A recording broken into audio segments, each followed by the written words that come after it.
Hello, ready for day two of Ebertfest. Yeah. Okay, you know how I get a little crazy up here.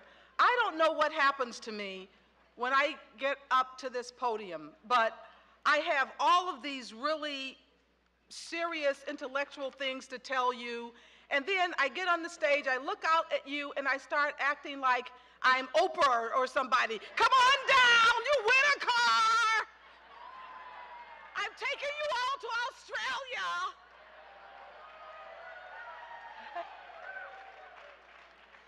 So, oh, you know what? I forgot this is streaming live. Oprah's a friend of ours. We like Oprah.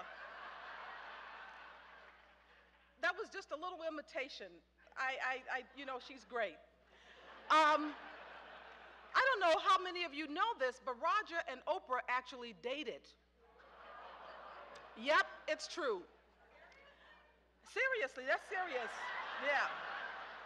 They didn't date seriously, it was just a little casual thing. But they remain friends to this day, and we're friends with Oprah, and I respect her a lot. Okay. Anyway, but I do lose my mind up here sometimes, and especially on days like today when I have lots of energy. Last night, I was low-key, I was sort of getting over a little bit of something, and my energy, maybe I should stay like that because, you know, then I sort of stick to the script. Today, you don't know what you're gonna get. But one thing that I do know, I forgot to tell you, is if you go to Ebertfest.com, you're going to see a great new website. Our website was always good, now it's great. And it was donated to us actually by Laurel Leon from Leon Advertising and her husband Steve Bellamy. And they have just upgraded it, and it looks great. And one of the things that I know all of you don't have, all of you are not pass holders. Some of you have tickets for individual movies. So if there's something that you want to see, not a movie, but maybe a Q&A panel for a movie you couldn't get into, you can see it streaming live. And all you have to do is go to Ebertfest.com, and you can click the button to get to the live streaming.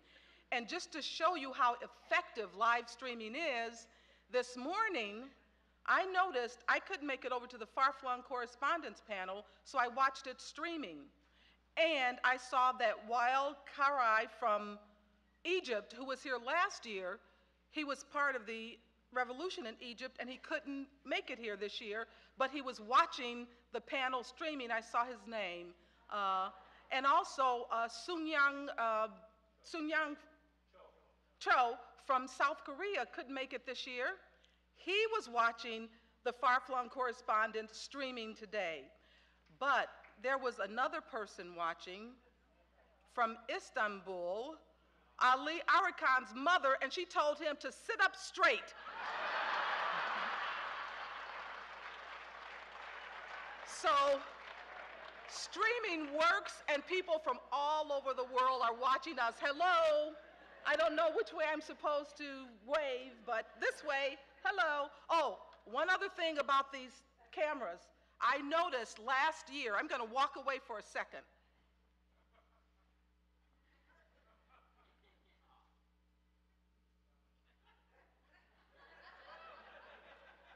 Now I'm going to tell you why I did that. I noticed the cameras took too many photographs of my big caboose. And it's, if you put Beyonce and Jennifer Lopez's butt together, that's my caboose. But it's not as, you know, not as photogenic. So please, when I'm walking up here, take pictures of me from like up here above, not down below. Okay. And I'm warning you, anyone else coming up on the stage, just know that. All right, this morning we're starting off, we started great. I loved, you know what, I have to tell you, this film festival has become one of my favorites, and you would think it's strange that I would say it's my favorite just because it's Ebertfest. But no, it has to earn its stripes, just like other film festivals. I tell you, I do see things that I don't see at some other film festivals, but it's not just the films, it is the atmosphere. Roger, I love you. You have created such an atmosphere here. It's so great. People are warm, the guests are warm.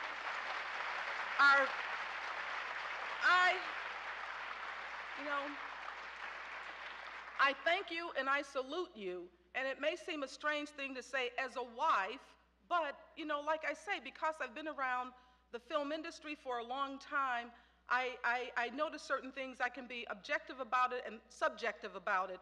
And whether I'm being objective or subjective, I know this is a special festival. Thank you, College of Media, and thank you, Roger Ebert.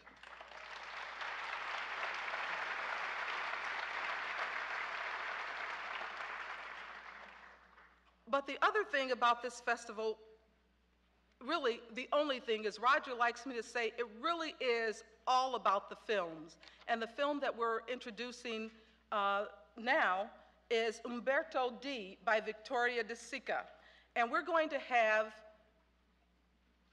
I bet Mary Susan is going to tell me I forgot to say one other thing. I'll catch up with it later if I did. I should have written it down. But what I want to do is get right into the film, because this is one that I don't think I've seen. Yeah, right. How can I be married to Roger and not have seen this one? But anyway, well, he's married to me and he doesn't like Clockwork Orange. One day I hope he does something about that. But we're going to bring out, to introduce it, Ignati Wisniewski from Ebert Presents at the Movies. Ignati.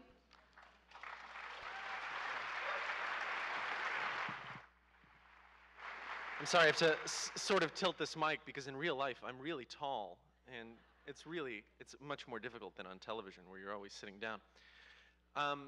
I'd like to say that I'm up here introducing Vittorio De Sica's Umberto D, but I'm not completely comfortable with that phrasing, and I'll tell you why. To me, we use this phrase often when talking about, say, the Hollywood movies of the 30s, the 40s, and the 50s. This really beautiful phrase, the genius of the system. And I feel like it applies even more to Italian neo-realist films, and this is one of them, than it does to Hollywood, because it's a real, I think this film is a true collaborative effort between all the people that worked on it. And I learned a long time ago that when you're talking at a screening, you should probably say as little at the beginning as possible. It's true, no, when you're sitting in the audience. So I'll keep this very brief. I'm not going to tell you anything about the movie or any context, because this is not a film that requires any of those things for you to appreciate it. The only thing I'll say is to, don't think purely of De Sica or purely of direction. Think of all of, of Zavattini, the screenwriter, of the cameraman, of all of the people who worked on this film and kind of made it what it is. That's pretty much all I'm going to say. There'll be a Q&A afterwards with some other people besides myself, so I won't be just rambling endlessly. Anyway, I hope that the vast majority of the people here are seeing Umberto D for the first time, much like Chaz is, because it's the sort of thing you just want to share with other people. All right, I'll see you in the audience.